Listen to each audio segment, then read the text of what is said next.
Magandang oras po sa inyong lahat, mga giliw na tagapagsubaybay at mga minamahal nating mga kapatiran at ganoon din ang ating mga kamanggagawa. Welcome po kayo sa lahat ng atin pong mga viewers sa oras pong ito. At ako po ay muling bumabalik upang tayo po ay magpatuloy sa gawaing paglalahad, pagbabahagi ng The Lands of the Bible series. Mga kapatid, welcome po kayo sa panibago natin pong episode, ang ating pong palatuntunan sa oras pong ito. Tayo po ay sumandaling manalangin para po sa ating pasimula. Ang maraming Diyos na makapangyarihan sa lahat, sa oras pong ito kami po ay nagkapasalamat muli at tinataas namin ang iyong kabanal-banalang pangalan. Purihin ka, Panginoon, sa iyong kaluwalhatian at kami po ay kahabagan mo ng iyong biyaya, Panginoon, at pagmamahal. Kami po ay iyong patnubayan sa oras pong ito at nawaba pagpalain mo ang iyong mga anak na makikinig at maging pagpapala sa amin ang mga mapapag-aralan namin at makatulong ito sa aming pag-aaral sa iyong banal na aklat, ang Biblia. Papatnubayan ng Panginoon ang iyong gagamiting lingkod at ang kaluwalhatian lamang at ang kapurihan lamang ang sumayo magpakailanman. Sa pangalan ni Jesus, ito ang sama-sama naming dalangin. Amen. So mga kapatid, welcome muli sa ating panibagong series ng Lands of the Bible. Tayo po ay pupunta na sa ating materyales at titingnan natin kung ano ang ating susunod na pupuntahan sa oras pong ito. At kayo po ay dadaling ko na sa panibago na naman natin pong pag-uusapan na lugar sa gitnang Israel. So gaya po nga akin nabanggit nung pong nakarang linggo, tayo po ay tutungo na sa Gaza, mga kapatid, no? So ito na yung pinakahuling limang syudad ng Philistines noong panahon ng Lumang Tipan. At atin pong tinalakay ang Ekron, ang Asdod, ang Gat at ang Askelon noong pang nakaraang mga linggo. So mga kapatid, tayo po tutungo na sa Gaza at titingnan natin kung ano ang sinasabi ng banal na kasulatan tungkol sa lugar ng Gaza. So narito po mga kapatid, sa larawan, ito ang tinatawag na modern map ng Israel at makikita natin ang kulay pula na siyang West Bank na sakop ng mga Palestinians na ibinigay ng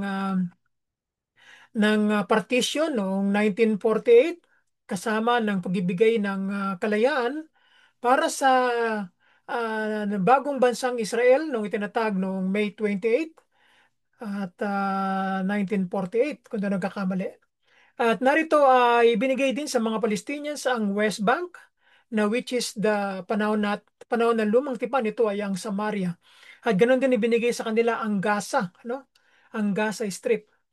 So, ang apat na syudad ng Philistines ay nasa pag-aari na ng bansang Israel sa panahon natin ngayon. So ngayon mga kapatid, ito lamang Gaza ang hindi nakuha ng Israel at ito ay naibigay sa mga Palestinians.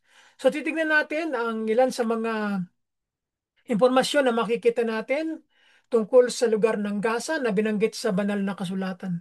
So nabanggit ang Gaza sa buong Biblia, sa lumang tipan at ganoon din sa bagong tipan.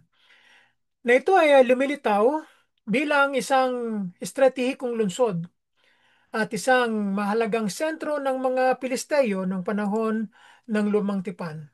Inilarawan dito ng mga salaysay ng Biblia na ang Gaza bilang isang lugar ng patuloy na tunggalian sa mga Israelita. Ibig sabihin ay palagi itong nakikipagdigma, no? Sa bansang Israel, maging sa lumang tipan, maging sa bagong tipan, ay palaging nagkakaroon ng digmaan sa lugar na ito ng Gaza.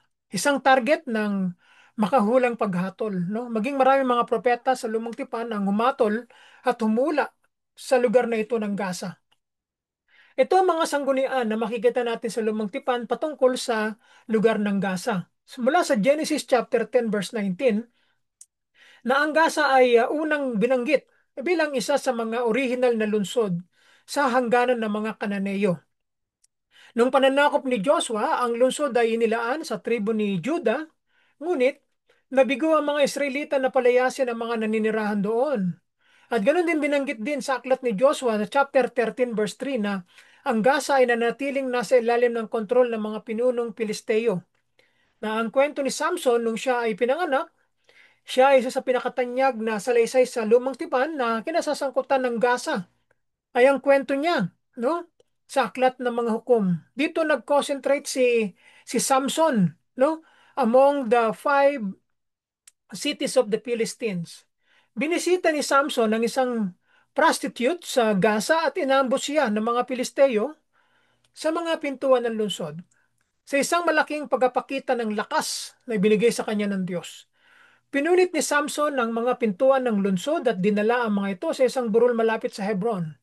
So, ibig sabihin yan ay may mga pagkakataon na binubuhat niya ang gate, no, ng lungsod o ng ng kampo, no? Napakabigat niyan. At ito'y dinala niya, no, sa malayong lugar. Pagkatapos ng pagtataksil sa kanya ni Delilah, dinakip ng mga Pilisteo si Samson. Dinukot ang kanyang mga mata at dinala siya sa Gaza upang maggiling ng butil sa bilangguan. Sa kanyang huling buhay ay winasak ni Samson ang templo ni Dagon nung nagkaroon ng pagtitipon ng mga Pilisteo noong siya ay nakapiit sa kulungan at hindi namalayan ng mga Pilisteo na ang buhok ni Samson ay humahaba, no? At hindi nila ito inalintana. Naakala nila ay hindi nababalik ang lakas ni Samson dahil sa kanyang buhok. Siya ay nagpakamatay kasama ng mga Pilisteo nung hilingin niya sa Panginoon na nais niya ng mamatay na kapiling ng mga Pilisteyong ito at pinagkaloob ng Panginoon sa kanya ng Diyos ang lakas upang maguho ang kanyang hinahawakang mga mga columns, no, dalawang columns na sa kanyang kaliwat kanan. At pinayagan ng Diyos na mangyari ito at marami ang kanyang napatay nung siya ay nabubuhay pa, no? At hiniling niya na siya ay kunin na ng Panginoon at napasama siya sa mga nasawi doon sa pagguho doon sa templo ni Dagon. At maraming mga nangamatay ng mga Pilisteo, no? Dahil sa pagtitipon na iyon. Ang mga propetikong pagtuligsa sa lugar ng Gaza ay maraming mga propeta ang nagprophecy laban sa Gaza at sa mga Pilisteo na kinundi na sila dahil sa kanilang puot sa Israel, no? Napupuot ang mga taong ito sa bansang Israel.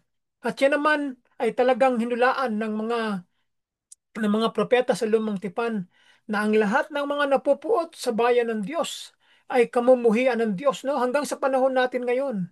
Kapag ang mga tao ay napupuot, mga bansa ay napupuot at nagagalit sa bansang Israel, ay meron itong kaparusahan. Ito ay hula, ito ay sinabi ng Diyos na ang wika niya na ang sino mang magpala sa Israel ay kanyang pagpapalain, no? At kung sino man ang susumpa sa bansang ito na kanyang pinili ay kanyang susumpain. Kinundanan ni Propeta Amos ang Gaza, no, dahil sa pagkabihag sa buong komunidad at pagbebenta sa kanila sa Edom, no? At pinaprophecy din ni si Panaya na propeta na ang Gaza ay pababayaan at ang Askelon ay may iwan sa mga guho, no? Yan ang kanilang mga prophecy nung sila ay nabubuhay pa. Nagpahayag din ng hatol ang propetang si Jeremiah sa Gaza nung siya nabubuhay pa na makikita natin sa banal na kasulatan. Si Filipe at ang bating o ang eunuch na taga-Ethiopia ay binanggit din, no, sa aklat na mga gawa. Isang anghel ng Panginoon ang nag-utos kay Filipe na ibanghilista na pumunta patimog sa daan ng disyerto. Na ito ay pinag-aralan natin na walang iba kundi ang Beth Shemesh na lugar na kung saan ay dinala ng banal na espiritu o ng anghel ng Panginoon si Filipe sa lugar na ito na nagmumula sa Jerusalem patungo sa Gaza. Sa rutang ito, nakatagpo at binautismuhan niya ni Felipe ang isang opisyal ng eunuch na ito na bating na taga-Ethiopia at ito ay naturuan niya ng salita ng Diyos at ipinangaral niya ang ating Panginoong Kristo doon sa binabasa ng eunuch, doon sa nakita niyang sipi sa lumang tipan sa aklat ni Isaiah sa kanyang chapter 53. At dahil doon naunawaan ng bating ang ating Panginoon Kristo ang tinutukoy doon sa sipi ng Biblia na iyon o ng kasulatan ay winika niya na dumaan sila sa isang mayroong tubig at winika niya na kung ang tubig ba ay makakahadlang sa kanyang pagbabautismo at doon ay nahayag ang kanyang pananampalataya. At maaaring itong bating na ito ang siyang pinasimulan ng mga Kristiyano sa bansang Ethiopia noong panahong iyan. Ano ang kahalagahan ng theological na ito na makikita natin dito sa lugar ng Gaza o ang kwento ng Gaza sa banal na kasulatan? Ito ay naglalarawan ng mga ilang temang theological, no? Meron yan. May mga theological theme yan. Ito ay banal na soberenya na kahit na ang Gaasa ay isang mabigat na lungsod na sumasalangat sa Israel, maging noong lumang tipan at maging doon sa panahon ng bagong tipan at maging din sa panahon natin ngayon, na ang kapalaran nito ay sa huli ay napapailalim sa authority ng Diyos. No? Kailanman walang lakas, walang kapangyarihan ang pwedeng mangibabaw sa kapangyarihan ng Diyos. Narito ang paghatol at pagtubos sa lugar ng Gaza. Na ang lungsod na ito ay nagsisilbing simbolo ng mga bansang sumusuway sa Diyos na nahaharap sa propetikong paghatol at gayon pa man ipinapakita ng bagong tipan na ang mensahe ng pagtubos ay maaaring umabot sa rehiyon nito. Patuloy na tunggalian na hanggang sa panahon natin ngayon ay ito'y nagaganap. Inilalarawan ng mga salaysay o ng narrative ng Biblia na ang matagal ng alitan sa pagitan ng mga Israelita at ng mga Pilisteo na nagpapatuloy hanggang sa panahon natin ngayon, na nagbibigay diin sa mga bunga ng pagsuway sa utos ng Diyos na palayasin ang mga orihinal na naninirahan sa lupain. Yan ang inuutos sa bansang Israel. Huwag kayong magtitira ng mga inabutan ninyong mga tao diyan sa Kanaan. Kung hindi, sila ay magiging problema ninyo. Magiging tinik ninyo sila sa inyong mga lalamunan. At ito ay hindi pinakinggan at hindi sinunod ng mga Israelita. Kaya naman nung dumating ang panahon, ay nahirapan sila na mamuhay sa lupaang ito na ibinigay ng Diyos sa kanila. Dahil hindi nila sinunod ang inuutos ng Diyos sa kanila. So mga kapatid, narito ang ilan sa mga makikita natin na ano ang sinasabi ng Biblia tungkol sa lugar ng Gaza. Na ang Gaza, ito binanggit natin kanina na binanggit sa aklat ng Genesis na unang pagkabanggit, no, bilang lungsod sa hangganan ng Kanaan, no? Genesis 10:15 hanggang 19, no? Yan ang boundary ng hangganan ng Kanaan na ibinigay ng Diyos sa bansang Israel nung sila ay pinalaya sa bansang Egypt upang kamtin nila ang lupain na ibinigay sa kanila ng Diyos bilang kanyang pangako kay Abraham na kanilang ninuno. Ang lungsod na ito ay nasa hangganan ng Israel at ng Ehipto sa timog kanlurang bahagi ng Israel malapit sa dagat Mediterranean. Nakaharap yan sa Mediterranean Sea. Ang Gaza ay isa sa mga pinakamatandang lungsod sa kasaysayan ng daigdig. No? Nandiyan na siya. No? Matagal nang merong mga naninirahan diyan. Ang pangalang Gaza ay nanganguhulugang malakas o strong na isang angkop na pangalan kung isaalang-alang ang mga kuta at tanggulan ng lungsod nito para sa proteksyon. No? Yan pala ang ibig sabihin ng Gaza. Strong, malakas.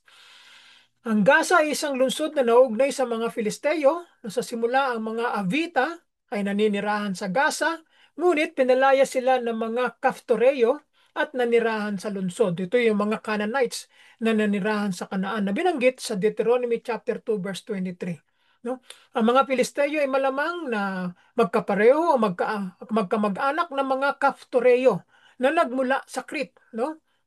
So yaan ang pinanggalingan ng mga Kaftoreo. Ang mga sinaunang Filisteo ay naglakbay patungong Kanaan mula sa isang baybaying rehiyon na binanggit sa aklat ni Jeremiah chapter 47 verse 4. Kaya posible na sila ay orihinal nagbula sa Crete. No? Yan pa ang isa sa mga impormasyon na makikita natin sa kasaysayan. No? Bagamat binanggit sa Table of Nations, na binanggit sa Genesis chapter 10 kung saan nanggaling ang mga Filisteo na ito. Ngunit meron pa rin mga siguro mga ilan pa rin mga grupo ng mga Filisteo na nanggaling dito sa Crete, no? Bagamat sila ay taga-Egypt, maraming mga nandayuhan at lumipat ng mga ibang lugar upang tumuklas ng mga tirahan nila. Kaya yan ang ilan sa mga pagkabanggit. So mga kapatid, narito pa ang mga ilang pa mga impormasyon na noong panahon ni Joshua, sinakop ng mga Israelita ang lupain na ito mula sa Kadesh Barnea hanggang sa Gaza at mula sa buong rehiyon ng Goshen hanggang sa Gibeon, no? Na binanggit sa aklat ni Joshua 10:41. Ito ay minana ng tribo ni Huda ang lugar ng Gaza ayon sa ibinigay ng Diyos na lupain para sa kanila at nagawa nilang panatilihin ang lungsod na ito sa maikling panahon bago ito bumagsak muli sa mga kamay ng mga Filisteo. Na binanggit sa mga Hukom chapter 1 verse 18, hindi nila lubos na nakontrol ang mga lugar na ito. Kaya ito'y muling nakuha ng mga Filisteo. Sa panahon ng pagiging hukom ni Samson, Ang mga Filisteo ay naninirahan at kumukontrol sa Gaza noong mga panahong yan. Judges 16:1. Nang bumisita si Samson sa Gaza, binalak ng mga tao roon na patayin siya. Ngunit, nakatakas siya at tinangay ang mga pintuang bayan ng lungsod na binanggit sa Judges 16:1-3. No? So matapos linlangin ni Delilah si Samson ay bunyag ang sikreto ng kanyang lakas. Dinakip siya ng mga Pilisteo at dinala sa isang bilangguan sa Gaza ayon sa sinabi ng Judges chapter 16 verse 21. Kalaunan nabawi ni Samson ang kanyang lakas mula sa Panginoon at itinulak ang mga haligi ng mga templo ni Dagon na sumira sa gusali at nakapatay ng maraming Pilisteo sa proseso na binanggit sa Judges chapter 16 verses 23 hanggang 30. So yan po ang kwento ni Samson dito sa Gaza. Ngayon, patuloy na kinokontrol ng mga Pilisteo ang Gaza noong panahon ni Samuel, no? Unang Samuel chapter 6 verse 17, no? Nagpatuloy hanggang sa panahon ni Samuel bago dumating si Haring Saul. Nanalo si Haring Hezekias ng malaking tagumpay laban sa mga Pilisteo ng kapanahonan niya hanggang sa Gaza at sa mga teritoryo nito. Ngunit hindi niya nasakop ang Gaza mismo na binanggit sa 2 Kings chapter 18 verse 8. Ang Gaza ay isang lungsod na naugnay sa paghukom. Sina Propeta Jeremiah, Amos, Sepanayas, Sekaraya ay pawang nagpropesiya ng paghukom sa Gaza dahil sa kasalanan ng mga Filisteo. Itinala ni Amos sa kanyang aklat 1:7 ang paghukom ng Diyos sa Gaza na ganito ang winika ng Diyos kay Amos dahil sa tatlong pagsalangsang ng Gaza. At dahil sa apat, hindi ko babawiin ang parusa sapagkat dinala nila sa pagkatapon ng isang buong bayan upang ibigay sila sa Edom. Kaya't magpapadala ako ng apoy sa pader ng Gaza at lalamunin nito ang kanyang mga kuta. No, yan ang winika ng Diyos kay Propeta Amos. Ngayon din sina Propeta Jeremiah, Sepanayas, Sakarayas ay nagpropesiya tungkol sa pagkawasak ng Gaza. No? Binanggit yan sa kanilang mga aklat. At ganun din sinakop ni Haring Sargon ng Assyria ang Gaza at malamang na winasak ito noong 720 before the birth of our Lord Jesus Christ. Kalaunan, winasak muli ni Alexander the Great ang lungsod ng Gaza noong 332 BC pagkatapos ng mahabang labanan. Noong panahon ng Makabiyan, bago pinanganak ang ating Panginoong Kristo, sinakop ni Jonathan ang Gaza sa Israel. No? Ito ay si Jonathan ay isa sa mga kapatid ng mga Makabeyan, nagmula sa kanilang ama na nagpasimula ng dynasty na ito na lumaban sa mga Syrians, sa mga puwersa ng mga um, nila Antiocos Epiphanes, no? Yang mga Greek na kinuha ang parte ng northern part ng Israel, no? At sila ang umuko pa dito sa Israel ng mga panahon yan. At sila ay nagkaroon ng freedom sa panahon ng mga Hasmonean o ng mga Makabeyan. At dito nga ay nagkaroon ng maraming mga pakikipagbaka kaugnay sa lugar ng Gaza, no? So ngayon, ang Gaza ay isang lungsod na naugnay sa paglabanap din ng ebanghelyo, no? Yan ang pagkabanggit. Binanggit ng Bagong Tipan na ang Gaza ay ng isang beses, no? Yan ay sa aklat ng Acts chapter 8 verse 26 na binasa natin kanina na itong ang si Felipe ay nagpunta sa lugar na ito upang kanyang turuan ng bating at ito ay nabautismuhan. Isang lungsod na dating puno ng puot sa Panginoon ay nagsilbing palatandaan para sa isang taga-Ethiopia upang makarinig at magtiwala sa biyaya ng Diyos. So iniugnay ng Biblia na ang Gaza ay pangunahin sa mga Filisteo. Binibigay ng Diyos ang lungsod na ito sa Juda, sa lahi ni Juda. Ngunit nabigo ang mga Israelita na sumunod sa Diyos na palayasin ang mga dating naninirahan dito sa lupain ng Kanaan. Dahil sa pagsuway na iyon, ang mga Filisteo at ang lungsod ng Gaza ay nanatiling isang tinik sa tagiliran ng Israel sa loob ng maraming mga siglo. So, Judges chapter 2 verse 3. So yan ang ilan sa mga makikita natin sa ating panahon ngayon ay sobra na sa 2 taon nung nagkaroon ng digmaan ang lugar ng Gaza sa pamumuno ng Hamas noong October 7, 2023 na hanggang sa kasalukuyan ay hindi pa rin natatapos ang digmaan diyan. Ang digmaan na ito sa Gaza ay isang armadong tunggalian sa Gaza Strip at sa pagitan ng Hamas at ng Israel. na ipinaglalaban bilang bahagi ng hindi pa nare-resolbang tunggalian sa Israel, Palestinian at Gaza-Israel. Nagsimula ang digmaan noong ikapito ng Oktubre 2023 nang maglungsad ang Hamas at iba pang mga militanteng grupo ng mga Palestino ng isang sorpresang pag-atake sa Israel kung saan 1,195 na Israeli at dayuhang mamamayan, kabilang ang 815 na mga civilians ang napatay. 251 ang dinakip na may nakasaad na layuning pilitin ang Israel na palayain ang mga bilanggo na Palestino. Simula nang magsimula ang sumusunod na opensiba ng Israel, no mahigit na 68,000 na mga Palestinian sa Gaza ang napatay. Halos kalahati sa kanila ay mga bata, babae, mahigit na 170,000 ang mga nasugatan. Tinantya ng isang pag-aaral sa The Lancet na ang mga pagkamatay dahil sa traumatic injury na ito ay hindi nabilang noong June of 2024, habang binabanggit ang potensyal na mas malaking bilang pa ng mga namatay kapag isinama ang mga hindi direktang pagkamatay. So matapos alisin ng mga militante sa teritoryo nito sa Gaza, naglunsad ang Israel ng isang kampanya ng pagbobomba at sinalakay ang Gaza noong ika-27 ng Oktubre na may nakasaad na mga layunin na sirain ng Hamas at palayain ang mga bihag. Naglunsad ang mga puwersa ng Israel ng maraming kampanya, kabilang ang opensiba sa Rafah mula Mayo. Tatlong labanang nakipaglaban sa paligid ng Khan Yunis at ang pagkubkob sa Hilagang Gaza mula Oktubre na nagtapos sa isang opensiba noong 2025, itong taon na ito, noong nakaraang Oktubre sa lungsod ng Gaza. So, January of this year, 2025, ay natapos sa isang sorpresang pag-atake ng Israel noong Marso. Ang ikatlong tigil putukan ay nagkabisa noong October 10, itong nakalipas na buwan matapos magkasundo ang Israel at Hamas sa unang yugto ng isang planong pangkapayapaan na sinuportahan ng Amerika. Noong October 19, matapos ang umano'y mga paglabag ng Hamas, panandaliang ipinagpatuloy ng Israel ang pambobomba sa Gaza bago ito muling pinagtibay sa parehong araw na ginawa rin noong October 28, 2025. Ang digmaan na ito between Hamas at Israel ay nagresulta sa isang krisis sa humanitarian sa Gaza.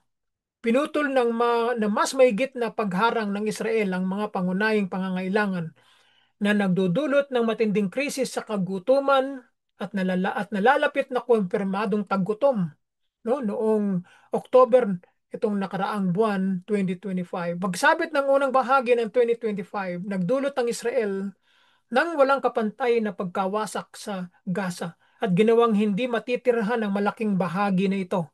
Pinatatag ang buong lungsod at sinira ang mga ospital, mga palatandaang pangreliyon at pangkultura, mga pasilidad sa edukasyon, lupang pang-agrikultura at mga sementeryo. Ang mga mamamahayag, manggagawang pangkalusugan, manggagawang pagkawang gawa at iba pang mga miyembro ng lipunang sibil mula sa Gaza ay ikinulong, pinahirapan at pinatay. Sa kabuuan, libu-libong Palestino mula sa Gaza at West Bank ang nakulong sa Israel ng walang kaso. Ito yung war-related na reason kung bakit sila kinulong. Simula nang magsimula ang digmaan. Halos lahat ng 2.3 na milyong populasyon ng Palestino sa Strip, sa Gaza Strip ay sapilitang pinalikas. Mahigit 100,000 Israeli ang nawalan ng tahanan sa kasagsagan ng digmaang ito. Ang unang araw ang pinakamalubha sa kasaysayan ng Israel at ang digmaan ang pinakamalubha para sa mga Palestinians sa mas malawak na tunggalian. Ang digmaan na ito ang pinakamahabang tunggaliang militar ng Israel mula noong 1948. Yan mga kapatid ang kwento ng Gaza, sa lumang tipan hanggang sa panahon natin ngayon. Mga kapatid, ipapakita ko sa inyo ang ilan sa mga larawan ng before and after ng Gaza. Tingnan ninyo ang, larawan na ito.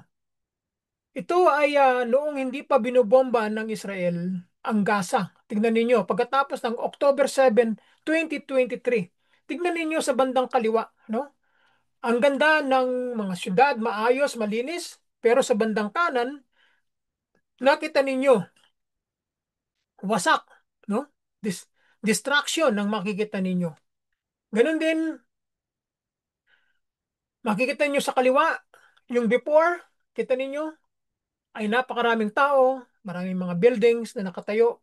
Sa bandang kanan, kita ninyo, guho at wasak ang mga gusali at nakatiwangwang na lupa. No? Nakakalungkot, no? Ang ganitong mga pangyayari. Isang masayang komunidad at pagkatapos ng gusot-gusot na ito ay nauwi sa ganitong buhay ang mga tao. No? So narito pa rin, no? Before and after. Kita ninyo yung harap ng Mediterranean Sea, sa Gaza.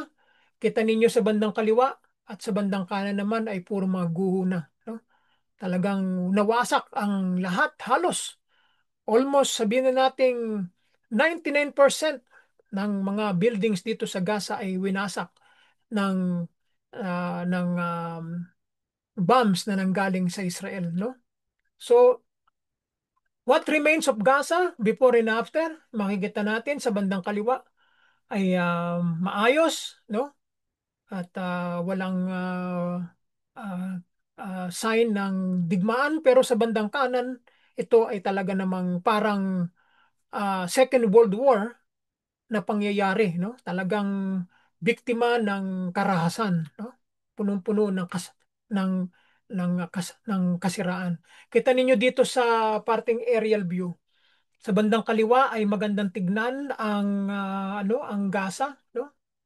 At sa bandang kanan ay kita ninyo, no? Lupa, talagang walang buhay ang larawan, no? Mula sa langit. Isang napakagandang larawan sa kaliwa, may green at maayos na pangitain. Sa bandang kanan ay walang buhay, no? Ito yan ganyan ang pangyayaring naganap. At ganun din ito ang before and after sa itaas. Makikita ninyo ang formation ng mga bahay ay maayos, no? At sa bandang ilalim ay kita ninyo nakakalungkot, no? Talagang walang buhay ang makikita natin sa ilalim, no? Yan ang before and after ng Gaza. So kita nyo pa rin sa panibago nating larawan sa bandang kaliwa, makikita ninyo yung mga buildings na nakatayo, malinis ang daan, pero sa bandang kanan ay makikita natin ang daming mga sira, no? Talagang sirang mga buildings na ito epekto ng digmaan. Kakalungkot ang pangyayaring ito. Ganun din ito, isang mosque na napakaganda sa bandang kanan, no? Ng Muslim mosque. Kita ninyo sa bandang kaliwa ay sira, no? At wala nang makikitang nakatayo na maayos na mga establishmento, no? Kung nung una ang Gaza ay magandang lugar, no? Talagang matutuwa kang puntahan, maayos, malinis. Pero ngayon ay isa ng sirang lugar, no? Na mga tao ay walang matitirahan at walang matutulugan. Nakita ninyo ang bandang kaliwa ay maayos, no? At ganoon din sa bandang kanan ay talaga namang punong-puno ng kalungkutan ang larawan na ito, no? Yan ang epekto ng digmaan. Pagkat kung wala sanang namatay ng mga Israeli ay hindi sana hahantong sa ganitong mga pagkakataon sapagkat sobra sa 1,000 ang mga namatay noong pag-atake noong October 7 noong 2023. Kaya naman ang bansang Israel ay hindi nagdalawang isip na hanapin ang mga taong gumawa nito sa kanilang mga mamamayan. Napakaraming mga Israeli namatay. Sobra sa 1,000 ang namatay, ano? So nakita niyo pa sa kaliwa yung hindi pa nasisira ang Gaza. Napakaganda ang maraming mga sasakyan at maraming mga building na nakatayo. Pero ito sa bandang kanan ay talaga namang sira, no? At wasak ang buong lugar na ito. So yan din mga kapatid, no? Isa pang larawan na makikita natin. Sa kaliwa ay maayos at sa kanan naman ay punong-puno ng mga guho, no? Sira. So yan ang epekto ng digmaan.